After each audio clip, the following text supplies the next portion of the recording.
माननीय श्रीमती सागरिका घोष जी। Thank you, Honorable Chairman, sir. Sir, this is my maiden speech. I hope you'll give me a little bit of extra time. At the outset, I would like to thank my party leaders, Ms. Mamta Banerjee, Mr. Abhishek Banerjee, for giving me the opportunity to speak at the motion of thanks on the President's address. I would like to humbly thank every citizen of Bengal and every party worker of the All India Trinamool Congress, because of whom I stand here today. I come to Parliament, sir, as a student of history and inspired by the great founders of our Republic, Mahatma Gandhi, Jawaharlal Nehru, Rabindranath Tagore, and B.R. Ambedkar. Each of them has given us a life lesson. What has Mahatma Gandhi taught us? He's taught us that to create political transformation, there needs to be transformation of the self. Mahatma Gandhi has written a wonderful essay in the Harijan Weekly on 3rd October 1936, where he likens the war in the Mahabharata to a philosophical metaphor. This is the war within between our best self and our worst self. And it is when our worst self triumphs over our, triumphs over our worst self, that is when we can create the perfect society and the just society. So the key to social and political transformation is transformation of the self. Let us be our best self and cast out anger and hatred. Nehru taught us that only constitutional, representative, parliamentary democracy can improve the conditions of humanity at large. No other system of government, sir, not military dictatorship, not the one-party state, not any form of dictatorial regime. It is the constitutional, parliamentary, representative democracy that can improve the condition of humanity and give justice and opportunity for all. I want to remind you that in the 1950s, Nehruvian parliamentary democracy was such that there was one star in that parliamentary system who shone and who became a colossal leader. This leader was Atal Bihari Vajpayee. He shone in Nehruvian parliamentary democracy. It was Nehruvian parliamentary democracy who made possible the emergence of Nehru's rivals. This is the beauty of parliamentary democracy. Vajpayee was a critic of Nehru. Vajpayee was an ideological opponent of Nehru, was given a stage and a platform by Nehru. Our founders dreamt big. They had the audacity of hope. At independence, we had 80% incidence of poverty. We were 12% literate. But we, yes we, poor, not literate, we would be a constitutional parliamentary democracy. What a dream, sir, what a hope. Our founders taught us that for this end, we need to inculcate the virtue of reason and rationality. When leaders propagate irrationality, when they propagate magical thinking, when they propagate superstition, when they claim to be non-biological beings, they put citizens back to a place where citizens are not able to think, not able to reason. We recall the words of Rabindranath Tagore, "Let my country be one where the clear stream of reason has not lost its way in the dreary desert sands of dead habit." What did B.R. Ambedkar teach us, sir? B.R. Ambedkar said, our political democracy will not last if at its base there is no social democracy. We cannot have political democracy without social democracy, without liberty, without equality, without fraternity in society. We will not be able to sustain our political democracy. Sir, I've been a journalist for 30 years, crisscrossing India, writing reports and writing articles. I was fiercely non-aligned and independent. Today, I'm fiercely aligned. And paradoxically, by being fiercely aligned to the right values, to the values of constitutional norms, to the values of protecting democracy, I feel I can speak the truth. Journalism once had a golden age. Fearless doyens of the free press asked fearless questions of the powerful. Look at the state of the media today. Look at the mainstream newspapers. Look at the television channels. There is one ideology that has a ferocious stranglehold. There is one school of thought that is dominant. A hidden hand is guiding the camera. A not so hidden hand is guiding the journalistic pen. What is happening to the media is that it has been captured. The media has been captured. Most of the legacy media cannot ask questions of the government anymore. But without asking questions, how can democracy breathe? Without telling truths to power, if journalists cannot tell truths to power, how can democracy get oxygen? Legacy media is getting suffocated in an airless, oxygenless jail. And when media is in jail, how can democracy survive? That is why I have chosen to speak today in response to the Honorable President's address on what I call the democracy deficit. I humbly thank the Honorable President of India for her address. In the address, the respected President said in para 17, the basic spirit of democracy has been greatly undermined. But undermined by who? In para 28, the Honorable President referenced the emergency of 1975. But sir, we are not in 1975. We are in 2024. How long are we going to look in the rearview mirror? How long are we going to use the sins of the past? How long are we going to use the sins of the past to condemn the present? Those who are obsessed with 1975, those who are obsessed with the emergency of 1975, if they want to oppose the emergency, why don't they bolster democracy? Why are they imprisoned in an emergency mindset? Why are they imprisoned in an emergency mindset? Why don't they set free the police as per the 2006 Supreme Court judgment? Why don't they uphold the federal principle? Why don't they make India safer for dissent? Yes. Why don't they allow the opposition a voice? Why don't they stop having a stranglehold on the democratic institutions? Yes. That is the way to oppose the emergency. But what is the point of always opposing the emergency, talking about 1975, but then doing the same thing as 1975, yes. Implementing the 1975, imitating 1975? Those who are constantly talking about 1975 are victims of an emergency mindset, which is why we have a democracy deficit today, sir. Here are 15 examples today of India's democracy deficit. When the government shows no visible empathy to the suffering, we have a democracy deficit.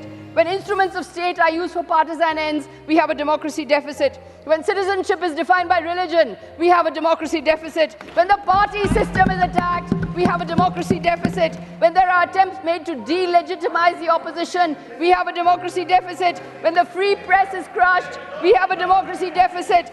When hate speech is normalized, we have a democracy deficit. When lynch mobs are not given exemplary punishment, we have a democracy deficit. When official speeches do not mention ever by one word the name of a state which has witnessed civil war for over a year, when that name of that state is not mentioned, when Manipur is not mentioned, we have a democracy deficit. When those in power are not accountable, we have a democracy deficit. When individuals believe they are bigger than institutions, we have a democracy deficit. When citizens are not told the truth, we have a democracy deficit. When the federal principle is buried, we have the democracy deficit. When we don't celebrate religious pluralism as India's greatest strength, we have a democracy deficit. When protest is criminalized, we have a democracy deficit. A quick expansion on all of these. Sir, the principle of empathy. To quote Shakespeare, the quality of mercy is not strained. It droppeth like the gentle rain from heaven. In the same way, sir, the quality of empathy. Where is empathy? Empathy is a principle of good governance. 24 lakh students sat for the National Eligibility and Entrance Test. A desperate child takes an examination, finds that the paper has leaked, loses that examination, goes on the street to protest, and the education minister says this is a motivated protest, that this didn't happen. Where is empathy, sir? So my son is a doctor. I've seen the hard work, the Herculean effort, students pushing themselves to the brink to prepare for these examinations. Where is empathy for these students who are on the street, desperate? 26 students in 2023 took their own lives. 26 students took their own lives in 2023 in Kota. 70 papers have leaked in 7 years. This is the nature of the anguish facing the students today. There's a democracy deficit when the instruments of state are used for partisan purposes, when the enforcement agencies become a washing machine, one side always guilty, other side always innocent. The moment you switch sides, you're deemed innocent. Among politicians, 95% cases of the enforcement agencies are against opposition politicians. Shame. Since 2014, 25 opposition leaders facing probes have crossed over to the Bharatiya Janata Party. 23 of them have got clean chits. There's a democracy deficit when citizenship is linked to religion. How can religious identity be the basis of citizenship.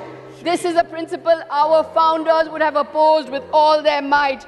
19 lakh excluded in Assam, sir, majority of them Hindus, 40 lakh still living under the threat of the CAA and the NRC. Lakhs of people worried that an unconstitutional law is taking away their lives, taking away their liberties, taking away their homes, taking away their universe because of an unconstitutional law imposed from above. There's a democracy deficit when the party system is attacked. With allurements and inducements, parties are broken, governments are toppled, administrations are brought down. 9 governments in 9 years. Shame. There's a democracy deficit when attempts are made to delegitimize the opposition. You don't just want to win, you want to delegitimize the opposition completely. Khan Market gang, Tukre gang, Lutyens gang. Why this name calling of the opposition, sir?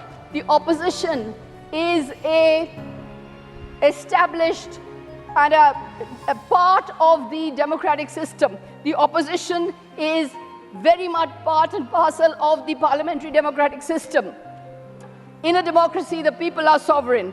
When the sovereign people vote for the opposition, how can those elected representatives be considered illegitimate? How can they be delegitimized? This is not the politics of democracy. This is authoritarian populism. This is strongman politics. It's not enough to win. You want total domination. This year, the voters have cut you to size and, in fact, voted for the opposition.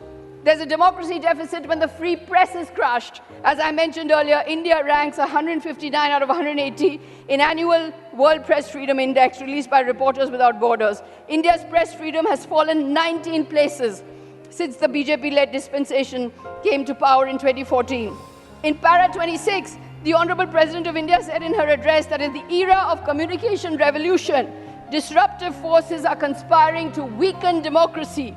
But who is weakening democracy in the media, sir? The democracy is being weakened by an overbearing government which is guiding, manipulating, terrorizing, muzzling, threatening journalists. I was shocked to see that journalists are not allowed, accredited senior journalists today are not allowed in the precincts of parliament. This is truly shocking for a parliamentary democracy. There is a democracy deficit when hate speech is normalized, when hate speech against religious communities is normalized and made acceptable, and those who are responsible for this hate speech get state protection. 75% of hate speech events come from states ruled by the BJP, according to the India Hate Lab. There is a democracy deficit when lynch mobs are not given exemplary punishment. Does the government care that 3 men died in a horrific case of mob lynching in Chhattisgarh earlier this month? There have been many such crimes. They've gone unnoticed. A report by India Spend reveals that 97% of all attacks centered on cattle-related issues between 2010 and 2017.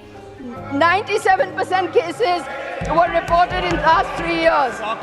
61 out of a total 63 such cases are registered after the creation of the cow protection squads and beef trade restrictions, showing that it is under BJP dispensations. It is under BJP dispensations that these attacks have increased.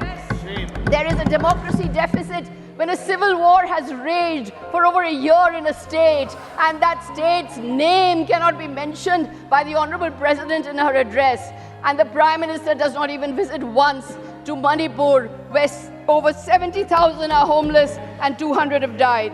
There is a democracy deficit when those in power are not accountable. There's little accountability to those in power, neither to students, nor to rail victims, nor to youth promised crores of jobs, nor to women who are victims of crime. There have been 244 consequential train accidents between 2017 and 2022. Does the government care? The percentage of tickets, the BJP was proudly proclaiming that it's brought in the women's reservation bill, but the percentage of tickets given to women by the BJP this time is just about 15%. All India Trinamool Congress has given almost 30% tickets to women. 38% of our MPs are women. There is a Bengal model of women's empowerment that should be emulated across India, because in Bengal, leaders are accountable for their promises. There's a democracy deficit when individuals believe they're bigger than institutions. when there's arrogance of power. Gandhi believed the means must be good, for the ends to be good. Gandhi called off the 1922 movement Conclude, of Chauri please Chaura. So today, power has become performative. Power exists only for itself. Power is projecting Thank you, Sagarika. seaplane Time dives, is already deep over. sea dives. Power is not being used for the people. There is a democracy deficit when the truth doesn't triumph, when truth is not told. Dr. Kanimoji.